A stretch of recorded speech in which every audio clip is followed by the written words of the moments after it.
Hello दोस्तों, सुमन प्रकाश academy channel को पर आप सभी लोग का स्वागत है। आज एनसीईआरटी ज्योग्राफी क्लास 9th का चैप्टर नंबर 4 पढ़ेंगे। चैप्टर नंबर 4 में है जलवायु।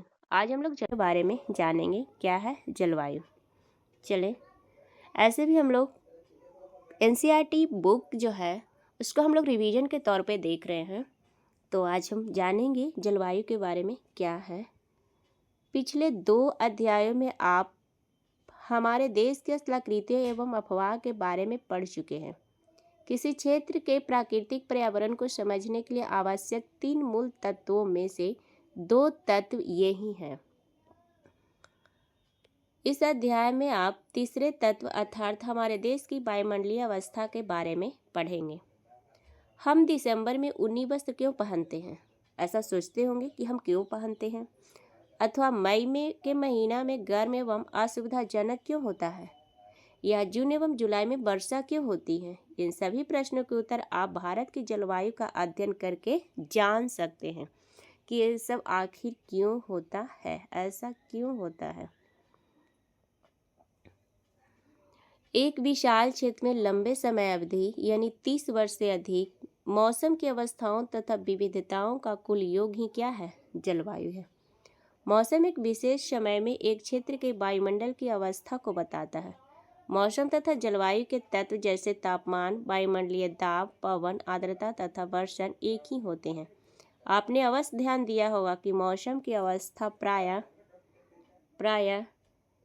एक दिन में ही कई बार बदलती है। जैसे कि मौसम कहा तो अभी कुछ है तो 4 घंटा बाद कुछ हो जाएगा, आज कुछ मौसम है कल कुछ हो जाएगा, लेकिन जलवायु इतना जल्दी नहीं बदलता। जलवायु कहने का मतलब है कि बहुत लंबी अवधि तक जो होता है उसको जलवायु कहते हैं, और दिन प्रतिदिन बदलने वाले घटनाओं को क्या कहते हैं? मौसम कहते हैं।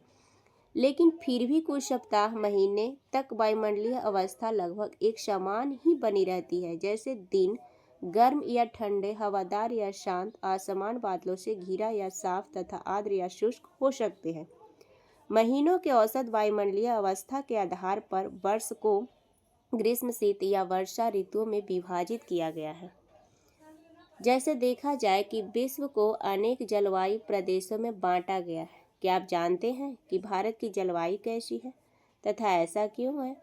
इस संबंध में हम इस अध्याय में पढ़ेंगे।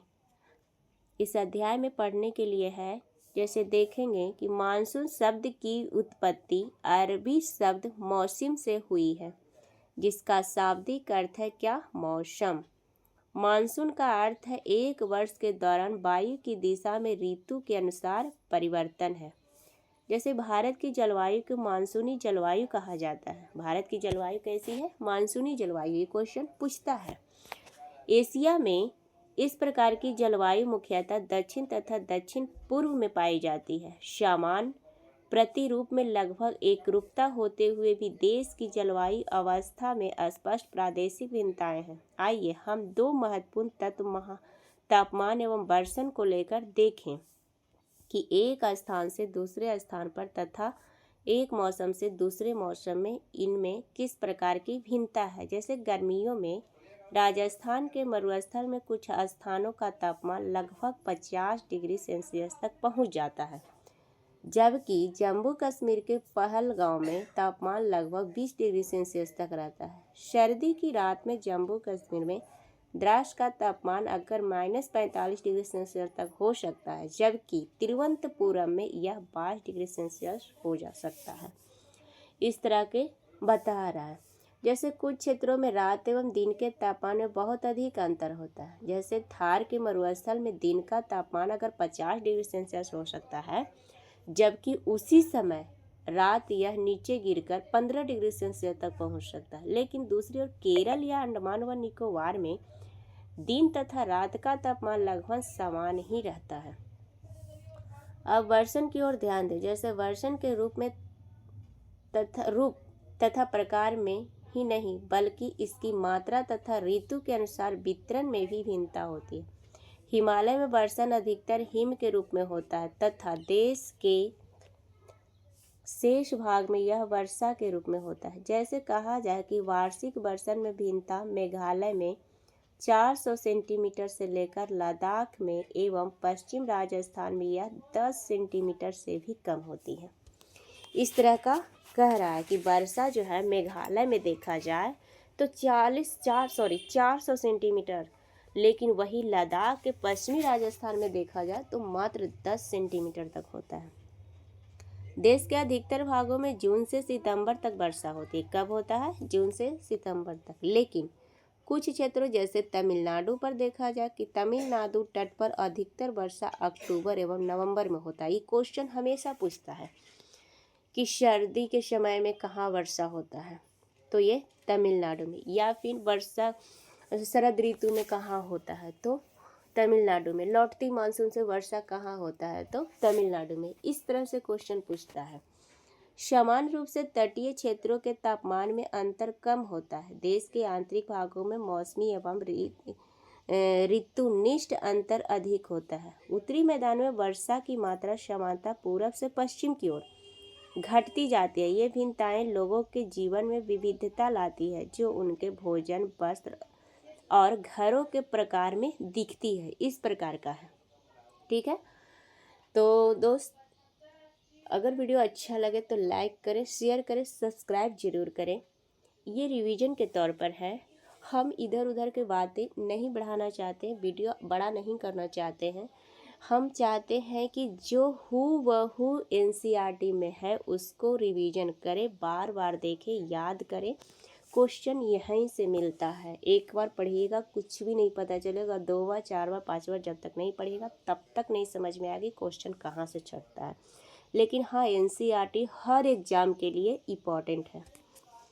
राजस्थान में घरों की दीवार मोटी तथा छत चपटी क्यों होती है? तराई क्षेत्र तथा गोवा एवं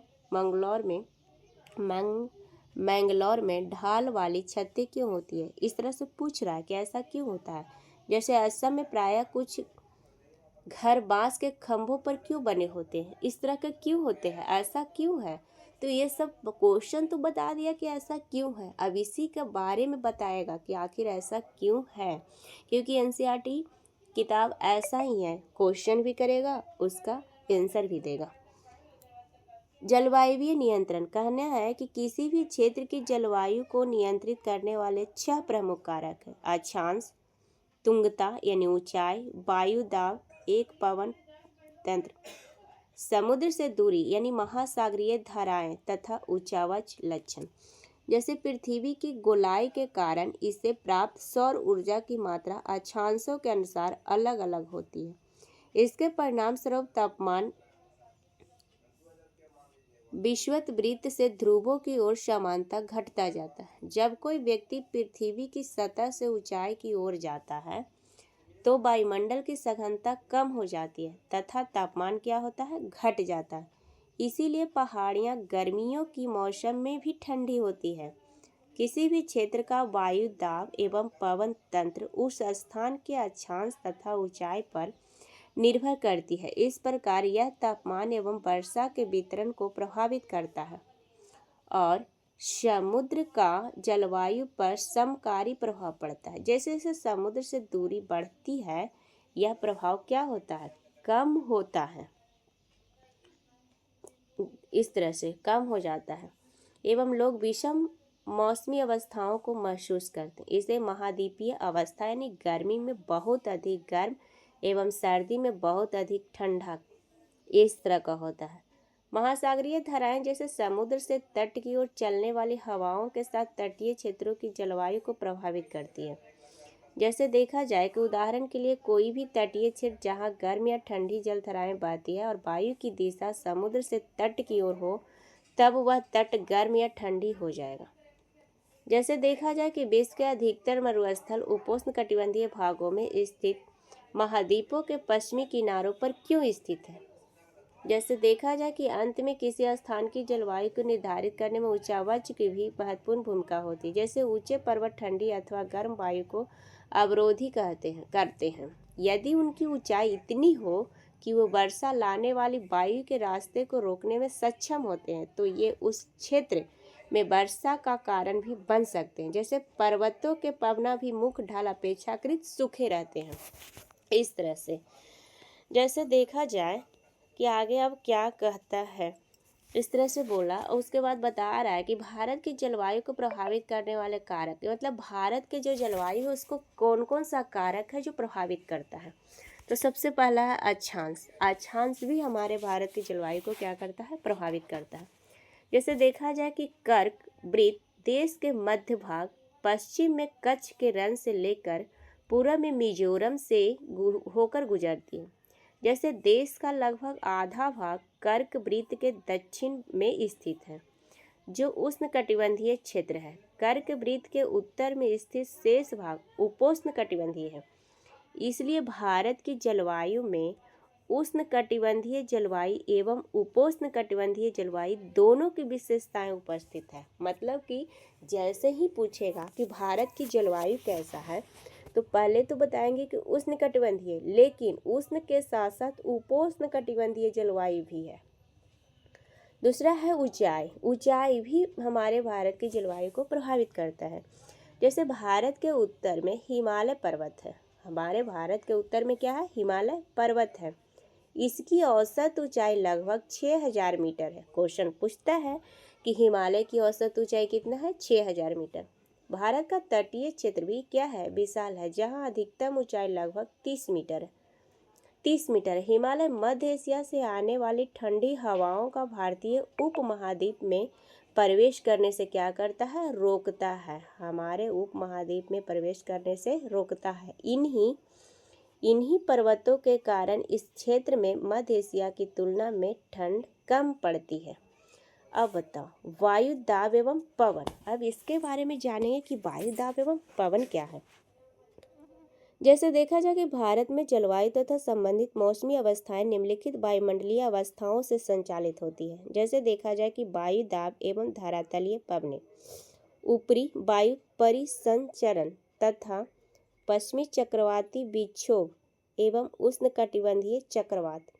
देखा जाए कि भारत उत्तर पूर्वी व्यापारिक पवनों वाले क्षेत्र में स्थित है। ये पवनें उत्तरी गोलार्ध के उपोष्ण कटिबंध उच्च दाब पट्टियों से उत्पन्न होती है। ये दक्षिण की ओर बहती है। कोरियोलिस बल के कारण दाहिनी ओर विक्षेपित होकर विषुवतीय निम्न दाब वाले क्षेत्रों की ओर बढ़ती है। सामान्यतः इन पवनों में नमी की मात्रा बहुत कम होती है क्योंकि यह स्थलीय भागों पर उत्पन्न होती है एवं बहती है, इसलिए इन पवनों के द्वारा वर्षा कम या नहीं होती है। इस प्रकार भारत को शुष्क क्षेत्र होना चाहिए, लेकिन ऐसा नहीं है।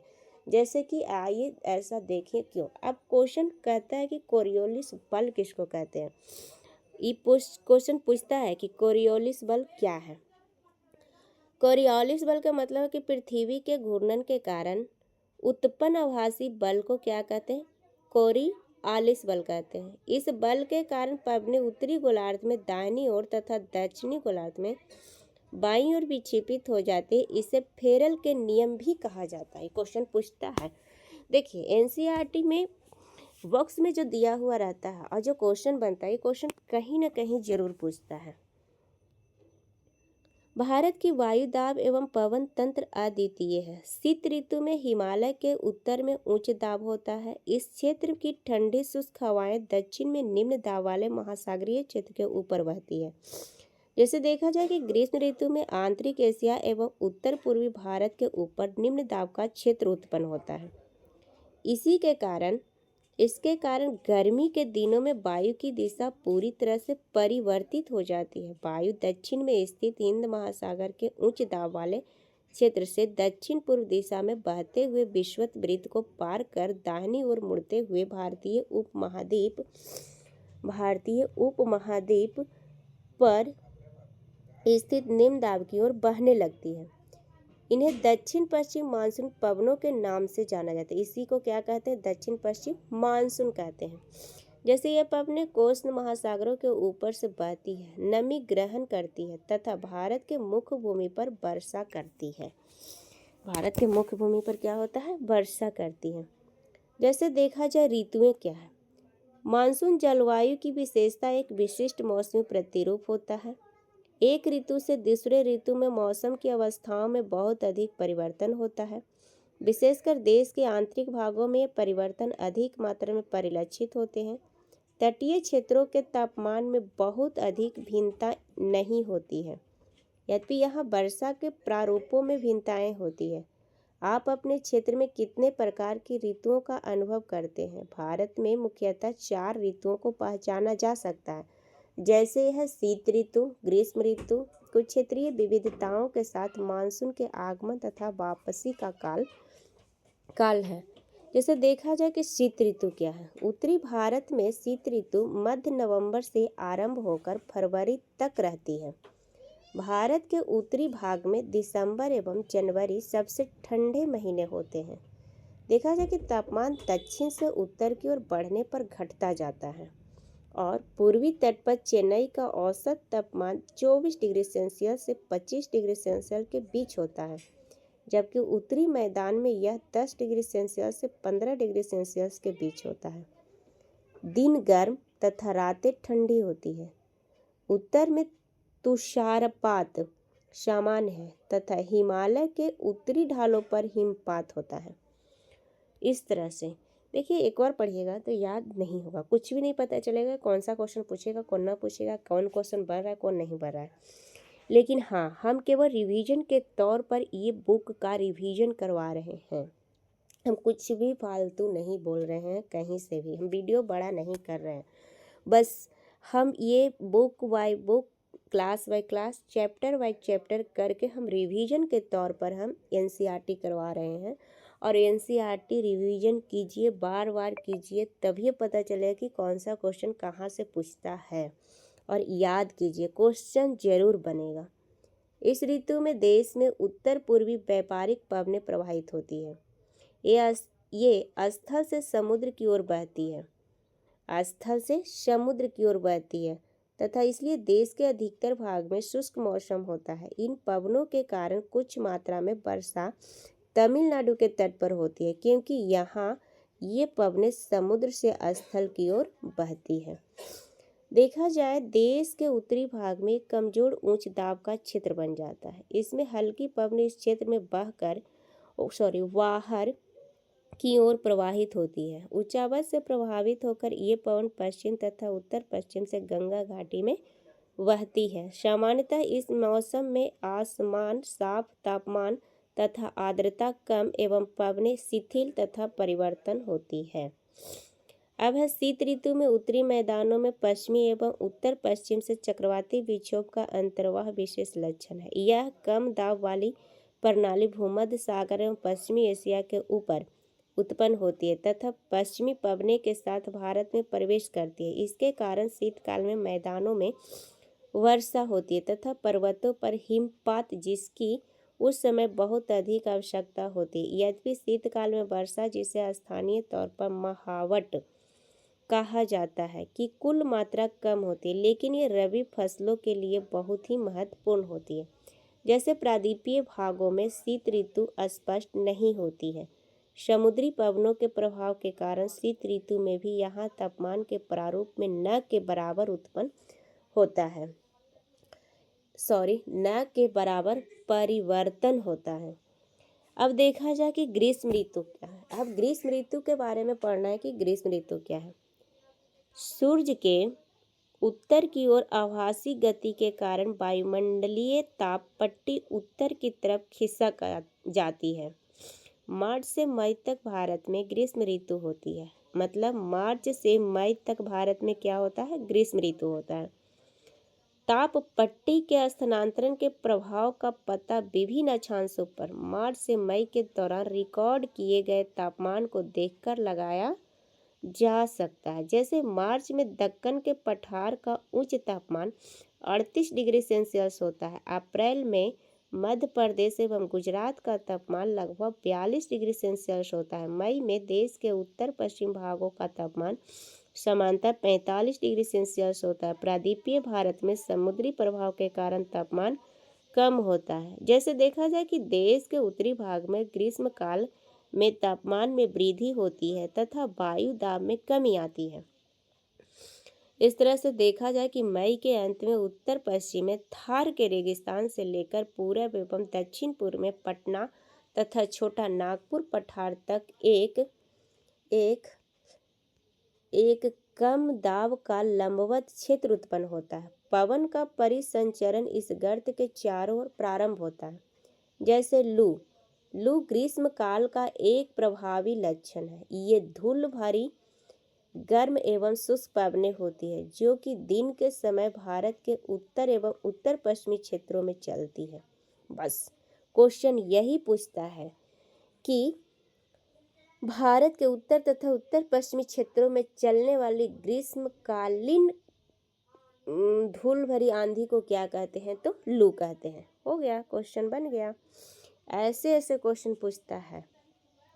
कभी कभी ये देर शाम तक जारी रहती है। इस हवा का सीधा प्रभाव घातक भी हो सकता है। उत्तरी भारत में मई महीने के दौरान सामान्यतः धूल भरी आंधियां आती है। ये आंधियां अस्थायी रूप से आराम पहुंचाती है क्योंकि ये तापमान को कम कर देती है तथा अपने साथ ठंडे समीर एवं हल्की वर्षा लाती है। इस मौसम में कभी कभी तीव्र हवाओं के साथ गरज वाली मूसलाधार वर्षा भी होती है। इसके साथ प्रायः हिमवृष्टि भी होती है। अब देखिए, बैसाख के महीने में होने के कारण पश्चिम बंगाल में इसे काल वैसाखी कहा जाता है। क्वेश्चन बन गया। क्वेश्चन यहीं पे बन गया कि हिमवृष्टि होता है बैसाख के महीने में होने के कारण पश्चिम बंगाल में इसे क्या कहा जाता है, तो काल वैसाखी। ये क्वेश्चन पूछा हुआ रहता है।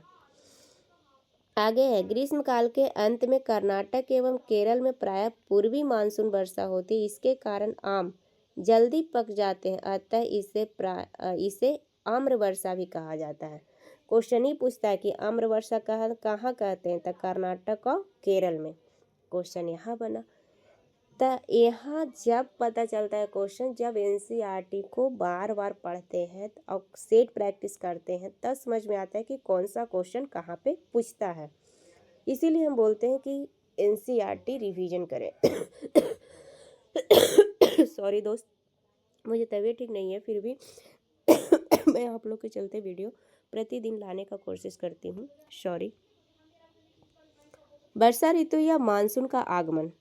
जून के प्रारंभ में उत्तरी मैदानों में निम्न दाब की अवस्था तीव्र हो जाती है। यह दक्षिणी गोलार्ध की व्यापारिक पवनों को आकर्षित करता है। ये दक्षिण पूर्व व्यापारिक पवनें दक्षिणी समुद्रों के उपोष्णकटिबंधीय क्षेत्रों में उत्पन्न होती है। चूँकि ये पवनें गर्म महासागरों के ऊपर से होकर गुजरती है, इसलिए ये अपने साथ इस महाद्वीप में बहुत अधिक मात्रा में नमी लाती है। ये पवनें तीव्र होती है तथा 30 किलोमीटर प्रति घंटे के औसत वेग से चलती है। सुदूर उत्तर पूर्वी भाग को छोड़कर ये मानसूनी पवनें देश के शेष भाग में लगभग 1 महीने में पहुंच जाती है।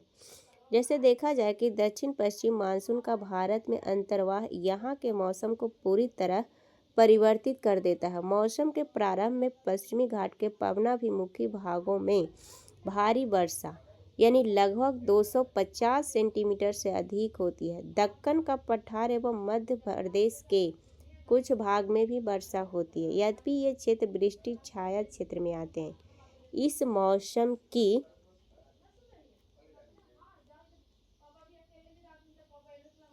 इस मौसम की अधिकतर वर्षा देश के उत्तर पूर्वी भागों में होती है। खासी पहाड़ी के दक्षिणी श्रृंखलाओं में स्थित मासीराम, ये क्वेश्चन पूछता है, मासीराम विश्व में सबसे अधिक औसत वर्षा प्राप्त करता है।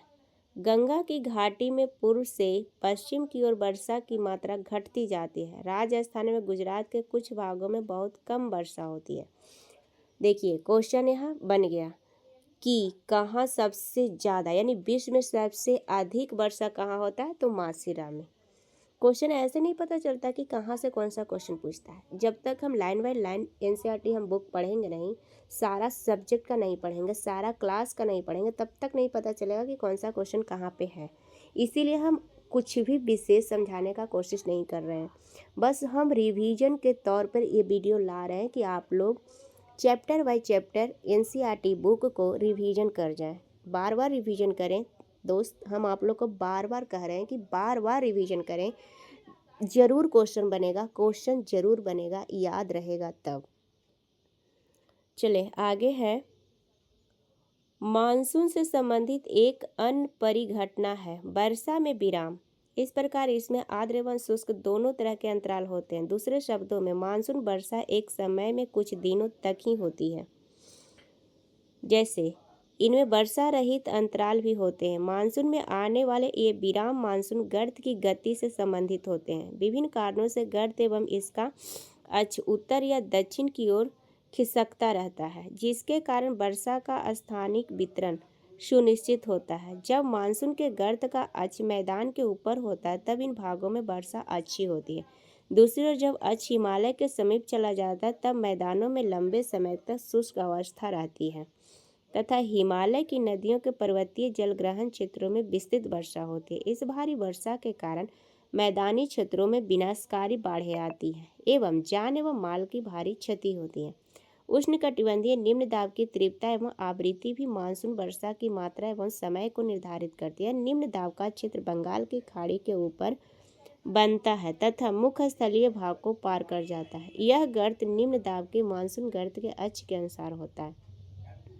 मानसून को इसकी अनिश्चितता के लिए जाना जाता है। शुष्क एवं आर्द्र स्थितियों की तीव्रता, आवृत्ति एवं समय काल में भिन्नता होती है। इसके कारण यदि एक भाग में बाढ़ आती है तो दूसरे भाग में सूखा पड़ता है। इसका आगमन एवं वापसी प्रायः अव्यवस्थित रहता है, इसलिए यह कभी कभी देश के किसानों की कृषि कार्यों को अव्यवस्थित कर देता है। इस तरह से आगे है मानसून की वापसी यानी परिवर्तनीय मानसून। अक्टूबर नवंबर के दौरान दक्षिण की तरफ से सूर्य के आभासी गति के कारण मानसून गर्त एवं निम्न दाब वाला गर्त उत्तरी मैदानों के ऊपर शिथिल हो जाता है। धीरे धीरे उच्च दाब प्रणाली इसका स्थान ले लेती है। दक्षिण पश्चिम मानसून शिथिल हो जाते हैं तथा धीरे धीरे पीछे की ओर हटने लगते हैं। अक्टूबर के प्रारंभ में मानसून अपने उत्तर के मैदान से हट जाती है। अक्टूबर और नवंबर का महीना गर्म वर्षा ऋतु से शीत ऋतु में परिवर्तन का काल होता है। मानसून की वापसी होने से आसमान साफ एवं तापमान में वृद्धि हो जाती है। दिन का तापमान उच्च होता है जबकि रातें ठंडी एवं सुहावनी होती है। स्थल अभी भी आर्द्र होता है। उच्च तापमान एवं आर्द्रता वाली अवस्था के कारण दिन का मौसम असह्य हो जाता है। इसे सामान्यतः क्वार की उमस के नाम से जाना जाता है। अक्टूबर के उत्तरार्ध में विशेषकर उत्तरी भारत में तापमान तेजी से गिरने लगता है। इस तरह से है। आगे है क्वेश्चन कि मानसीराम विश्व में सबसे अधिक वर्षा वाला क्षेत्र है। ये क्वेश्चन अक्सर पूछा हुआ रहता है, अधिकांशतः पूछा हुआ रहता है, कहीं ना कहीं पूछता है। तथा स्टेलगेमाइट एवं स्टैलेक्टाइट गुफाओं के लिए प्रसिद्ध है। अच्छा, ये भी है कि स्टैगमाइट एवं स्टैलेक्टाइट गुफाओं के लिए प्रसिद्ध है। कौन? मानसीराम। यही ना हुआ। ये क्वेश्चन अधिकांशतः पूछता है। नवंबर के प्रारंभ में उत्तर पश्चिम भारत के ऊपर निम्न दाब वाली अवस्था बंगाल की खाड़ी पर स्थानांतरित हो जाती है। यह स्थानांतर चक्रवाती निम्न दाब से संबंधित होता है जो कि अंडमान सागर के ऊपर उत्पन्न होता है। ये चक्रवात सामान्यतः भारत के पूर्वी तट को पार करते हैं जिनके कारण व्यापक एवं भारी वर्षा होती है। ये उष्णकटिबंधीय चक्रवात प्रायः विनाशकारी होते हैं। गोदावरी, कृष्णा, कावेरी नदियों के सघन आबादी वाले डेल्टा प्रदेशों में अक्सर चक्रवात आते हैं जिसके कारण बड़े पैमाने पर जान एवं माल की क्षति होती है। कभी कभी ये चक्रवात उड़ीसा, पश्चिम बंगाल एवं बांग्लादेश के तटीय क्षेत्रों में भी पहुंच जाते हैं। कोरोमंडल तट पर अधिकतर वर्षा इन्हीं चक्रवातों तथा अवसादों से होती है। ये क्वेश्चन पूछता है। तो दोस्त, ऐसा नहीं है कि हम केवल एनसीईआरटी का लाइन बाय लाइन केवल रीडिंग दे रहे हैं। रीडिंग तो सच में दे रहे हैं, लेकिन हम इस तौर पे करवा रहे हैं ताकि आप लोग वीडियो के माध्यम से एनसीईआरटी बुक का रिवीजन करें। एक बार नहीं, अगर आप लोग का फास्ट लग रहा होगा कि वीडियो बहुत फास्ट बना हुआ है, तो आप लोग रोक करके नोट्स बना करके एनसीईआरटी बुक ज़रूर बार बार रिवीजन करें, सॉरी, जो भी कुछ हमसे मिस्टेक से कुछ भुला गया होगा तो उसके लिए सॉरी। और लेकिन हम यही बार बार कहेंगे कि आप लोग ये वीडियो बार बार देखें, इसके माध्यम से आप लोग एनसीईआरटी बुक को रिवीजन करें। ज़्यादा कुछ समझ में आए या ना आए, लेकिन जो इसमें क्वेश्चन के अनुसार से जो छटेगा वो जो याद है तो ज़रूर बनेगा, क्वेश्चन ज़रूर बनेगा। वर्षा का वितरण। पश्चिमी तट के भागों एवं उत्तर पूर्वी भारत में लगभग 400 सेंटीमीटर वार्षिक वर्षा होती है, किंतु पश्चिमी राजस्थान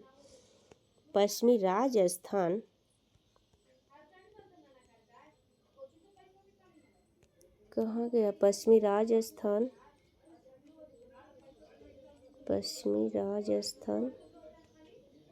खत्म। पश्चिमी राजस्थान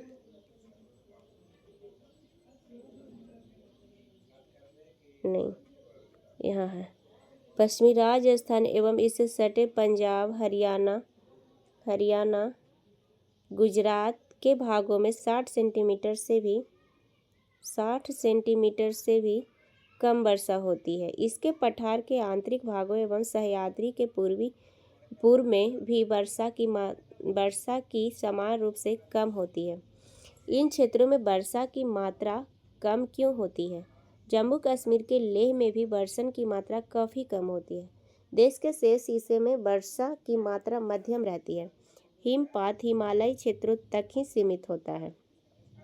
जैसे देखा जाए कि मानसून की प्रकृति के परिणाम स्वरूप एक वर्ष से दूसरे वर्ष होने वाले वार्षिक वर्षा की मात्रा में भिन्नता होती है। जैसे वर्षा की विषमता निम्न वर्षा वाले क्षेत्र जैसे राजस्थान, गुजरात के कुछ भाग तथा पश्चिमी घाटों के वृष्टि छाया प्रदेशों में अधिक पाई जाती है। अतः अधिक वर्षा वाले क्षेत्रों में बाढ़ें अधिक आती है, जबकि निम्न वर्षा वाले क्षेत्रों में सूखे की आशंका बनी रहती है। जैसे देखा जाए कि मानसून एकता का परिचायक। अब पहले ही पढ़ चुके हैं कि हिमालय अत्यंत ठंडी पवनों से भारतीय उपमहाद्वीप की रक्षा करता है। क्वेश्चन पूछता है, इसके कारण अपेक्षाकृत उच्च अक्षांशों के बावजूद उत्तरी भारत में निरंतर ऊंचा तापमान बना रहता है। इसी प्रकार प्रायद्वीपीय पठार में तीनों ओर से समुद्रों के प्रभाव के कारण न तो अधिक गर्मी पड़ती है और न ही अधिक सर्दी। इस समकारी प्रभाव के कारण तापमान की दिशाओं में बहुत कम अंतर पाए जाते हैं, परंतु फिर भी भारतीय प्रायद्वीप पर मानसून की एकता का प्रभाव बहुत ही स्पष्ट है। पवन की दिशाओं का ऋतुओं के अनुसार परिवर्तन तथा उनसे संबंधित ऋतुओं के दशाएं ऋतु चक्रों को एक लय प्रदान करती है। वर्षा की अनिश्चितता तथा उसका असमान वितरण मानसून का एक विशिष्ट लक्षण है। जैसे संपूर्ण भारतीय दृश्य, इसके जीव तथा वनस्पति, इसका कृषि चक्र, मानव जीवन तथा उनके त्योहार उत्सव सभी इस मानसूनी लय के चारों ओर घूम रहे हैं। उत्तर से दक्षिण तथा पूर्व से पश्चिम तक संपूर्ण भारतवासी प्रति वर्ष मानसून के आगमन की प्रतीक्षा करते हैं। ये मानसूनी पवनें हमें जल प्रदान कर कृषि की प्रक्रिया में तेजी लाती है एवं संपूर्ण देश को एक सूत्र में बांधती है। नदी घाटियाँ जो इन जलों का संवहन करती है, इन्हें भी एक नदी घाटी इकाई का नाम दिया जाता है।